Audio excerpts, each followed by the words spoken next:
क्या अर्नब गोस्वामी सचमुच राष्ट्रवादी पत्रकार है या फिर राष्ट्रद्रोही पत्रकार है? आप लोग समझ रहे होंगे कि यह सवाल मैंने क्यों किया, क्योंकि जैसा कि अब सब जानते हैं कि अर्नब गोस्वामी के कुछ व्हाट्सएप चैट जो है वो लीक हुए हैं, जिसके बाद पूरी तरीके से हंगामा मचा हुआ है। और लेकिन जिस प्रकार से इस मुद्दे को पूरे मीडिया ने साइड कर दिया है और इस पर जो है एक डिबेट तक नहीं वहाँ पर हुआ है, कोई न्यूज़ भी नहीं दिखा रहा है, जिसके बाद ये सवाल खड़ा होता है कि क्या जो राष्ट्रवादी अपने आप को कहते हैं वो सचमुच राष्ट्रवादी है या फिर सब जो है राष्ट्रद्रोही है। नमस्कार, आप देख रहे हैं एम नेटवर्क और आप सभी का स्वागत है। अगर अभी तक हमारे चैनल को आप लोगों ने सब्सक्राइब नहीं किया है तो चैनल को ज़रूर सब्सक्राइब कर दे और बेल आइकन का बटन ज़रूर प्रेस कर दे। तो जैसा कि आप सब जानते होंगे कि अर्नब गोस्वामी का पहले जो है 500 पन्नों का व्हाट्सएप चैट लीक हुआ, जिसके बाद अब जो है 3400 पन्नों की व्हाट्सएप चैट लीक हुई है, जो कि उन्होंने की है बार्क के पूर्व सीईओ पार्थो दास से। और उस व्हाट्सएप चैट के जरिए बहुत बड़ा खुलासा हुआ है और कहीं तो ऐसे संगीन खुलासे हुए हैं, अगर वो सही है तो सिर्फ अर्नब गोस्वामी पर नहीं बल्कि भारत सरकार पर भी कड़ा एक्शन जरूर होना चाहिए और उसके अंतर्गत कई सारे मंत्री और प्रधानमंत्री तक पर सवाल खड़े हो रहे हैं। तो उस व्हाट्सएप चैट से मुख्य तौर पर क्या क्या बातें खुलकर सामने आई है वो मैं आप लोगों को पहले भी बताया था, लेकिन उसमें कुछ संगीन बातें थी जो कि तभी वहाँ पर रिलीज नहीं हुई थी, लेकिन अब जो है सामने निकल के आई है। और आप लोगों को मैं बता दूं कि आप लोगों को याद होगा कि 2019 में निर्वाचन से पहले वहाँ पर एक बालाकोट में एयर स्ट्राइक हुआ था, जबकि भारत पर पाकिस्तान ने हमला किया था, जिसमें भारत के करीब 40 जवान शहीद हो गए थे। उसके बाद जो है भारत ने एक बड़ा कदम लेते हुए बालाकोट एयर स्ट्राइक किया था पाकिस्तान में, जिसमें भारत के दावे थे कि कई सारे जो है वहाँ पर पाकिस्तानी आर्मी और जो उनके आतंकवादी कैंप थे उस पर जो है क्षति हुई थी। लेकिन उस चैट से इस बात का खुलासा हुआ है कि अर्नब गोस्वामी को इसके बारे में 3 दिन पहले ही मालूम था कि भारत जो है बालाकोट में एयर स्ट्राइक करने वाला है। और ये बात जो है अर्नब गोस्वामी उस चैट में बिल्कुल क्लियर तौर पर करते हुए नजर आ रहे हैं पार्थो दास के साथ, जो कि बार्क के पूर्व सीईओ है। यानी कि अर्नब गोस्वामी की सारी बात जो है पहले से ही पता थी। तो सवाल ये उठता है कि ये इतना टॉप सीक्रेट होता है जो कि सरकार में भी सभी मंत्रियों को पता नहीं होता है, तो आखिर ये बात अर्नब गोस्वामी को कैसे पता चली? वहीं अगर आप लोगों को बता दूं तो इसमें और भी बड़े खुलासा हुआ है। और वहाँ पर जो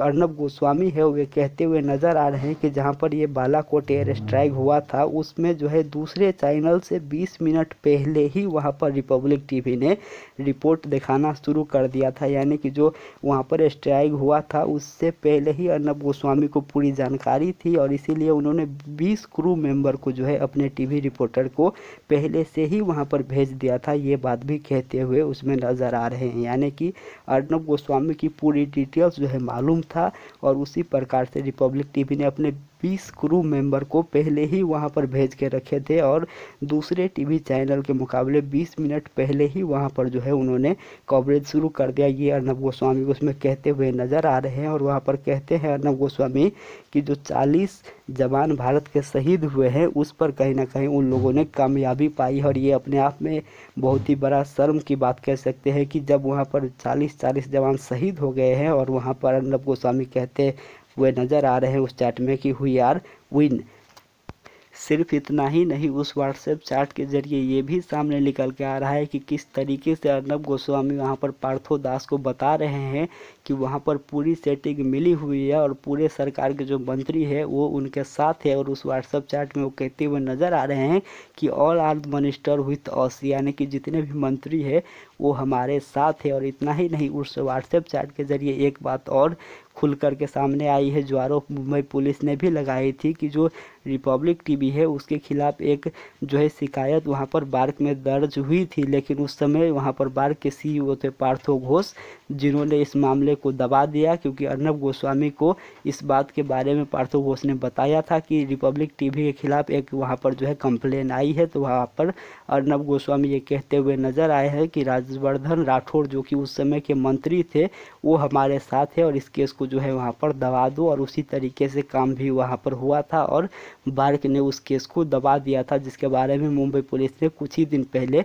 खुलासा किया था। तो कहीं ना कहीं किस तरीके से सरकार में अर्नब गोस्वामी की पूरी तरीके से सेटिंग है और किस तरीके से पूरे मंत्री अर्नब गोस्वामी के साथ है, इस बात के बारे में पार्थ घोष के साथ जो है वहाँ पर वो क्लियर तौर पर बात करते हुए नज़र आ रहे हैं। और अगर आप लोगों ने नोटिस किया होगा तो जब अर्नब गोस्वामी जेल गए थे, उनको मुंबई पुलिस ने अरेस्ट किया था, उस समय भी लाइन लगा करके कि भारत सरकार के हर एक मंत्री जो है वहाँ पर फ़ोन पर वहाँ पर आकर के उस घटना का वहाँ पर निंदा भी किया था। यानी कि कुछ भी हो जाए रिपब्लिक टीवी के साथ वहाँ पर पूरे मंत्री जो है आते हैं और इस बात की पुष्टि करते हैं कि जो व्हाट्सएप चैट में बात कही गई है वो बिल्कुल सही बातें वहाँ पर कही गई है। इसके अलावा जो बीजेपी का गुणगान करते रहते हैं अर्नब गोस्वामी और रिपब्लिक टीवी, उसमें एक और चौंका देने वाली बात सामने निकल के आई है। जब वहाँ पर Arun Jaitley life support system पर अस्पताल में भर्ती थे और अंतिम समय में थे, उस समय अर्नब गोस्वामी ये कहते हुए नज़र आ रहे हैं कि उसके कारण से वहाँ पर अरुण जेटली का नाम लेकर कहा गया है कि उसके कारण से अर्नब गोस्वामी की एक मीटिंग में देरी हो रही है, जिसके कारण से उनको जो है बहुत ज़्यादा लॉस हो रही है।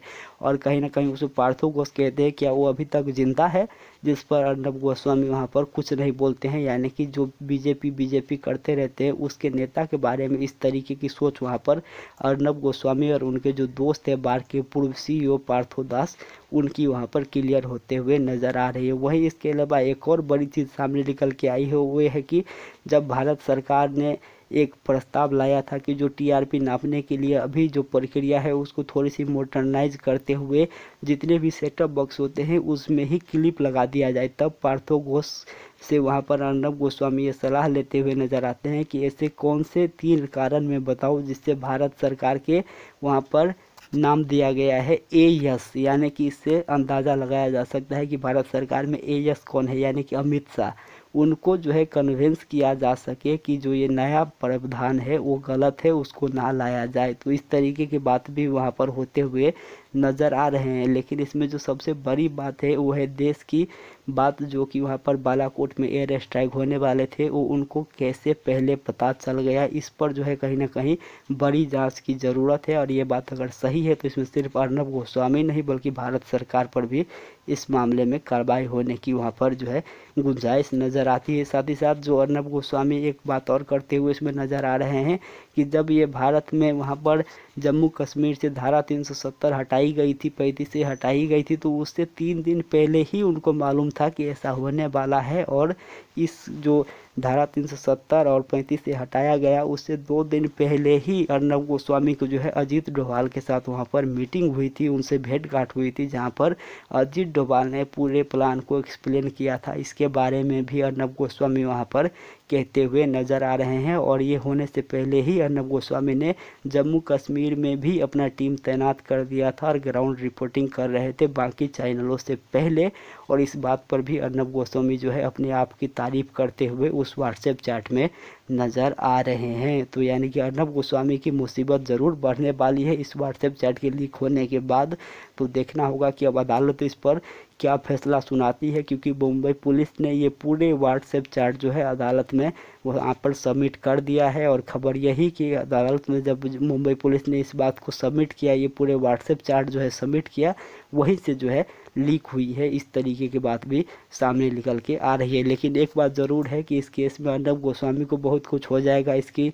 संभावना बिल्कुल कम है, चाहे जितने भी सबूत और प्रमाण आ जाए। क्योंकि कुछ ही दिन पहले भारत के बार्क के जो एक पूर्व अध्यक्ष थे वो बार्क से इसी बात को कहते हुए इस्तीफा दे दिया था कि भारत में इतने सारे केस पेंडिंग है, इतने सारे केस जो है लंबित है, लेकिन जब कोई बड़े आदमी का काम आता है, बड़े आदमी का केस आता है तो फटाफट उसको डेट मिल जाती है। और ख़ास करके जब अर्नब गोस्वामी का बारी आता है तो वहाँ पर व्यक्ति की अभिव्यक्ति की स्वतंत्रता जो है वो सबसे ऊपर आ जाती है। और किस तरीके से वहाँ पर फैसला होता है वो सभी ने देखा है। तो देखना होगा कि आने वाले दिन में अर्नब गोस्वामी को किस तरीके से इस केस में सज़ा मिलती है, या फिर बाकी केस की तरह भारत सरकार की मदद से इस केस में भी वो बरी हो जाते हैं। लेकिन इस केस में और इस व्हाट्सएप चैट में जो मुख्य तौर पर कुछ बड़ी बातें सामने निकल के आई है वो यही है कि जब बालाकोट एयर स्ट्राइक होने वाला था तब अर्नब गोस्वामी को ये सारी बातें पहले से कैसी पता थी, और इस बात को अर्नब गोस्वामी के साथ किसने शेयर किया था, यानी कि कौन वो मंत्री है जो कि भारत के सरकार के अंदर की बात जो है वहाँ पर लीक कर रहे हैं। और दूसरे जो यहाँ पर टीआरपी की सेटिंग करते हुए इस पूरे मामले में नज़र आए हैं। और इस व्हाट्सएप चैट लीक होने के बाद अब टीआरपी फ्रॉड यानी कि टीआरपी स्कैम का जो केस चल रहा है उसमें भी अर्नब गोस्वामी घिरते नज़र आ रहे हैं। तो इस पूरे मसले पर आपका क्या है कहना, हमें कमेंट करके ज़रूर बताइएगा। जैसे ही कुछ और आगे इस व्हाट्सएप चैट के ज़रिए खुलासा होता है तो हम आप लोगों को ज़रूर देंगे, तब तक बने रहे। लेकिन जो ये राष्ट्रवादी चैनल होने का दावा करते हैं और राष्ट्रवादी पत्रकार होने का दावा करते हैं और जिस प्रकार से यहाँ पर खबर सामने निकल के आई है व्हाट्सएप चैट के ज़रिए, तो निश्चित रूप से ये राष्ट्रवादी नहीं राष्ट्र विरोधी पत्रकार ज़रूर कह सकते हैं। तो फिर मिलेंगे, चैनल को ज़रूर सब्सक्राइब कर दे, बेल आइकन का बटन ज़रूर प्रेस कर दे और वीडियो को ज़्यादा से ज़्यादा लाइक और शेयर ज़रूर करें। नमस्कार, धन्यवाद।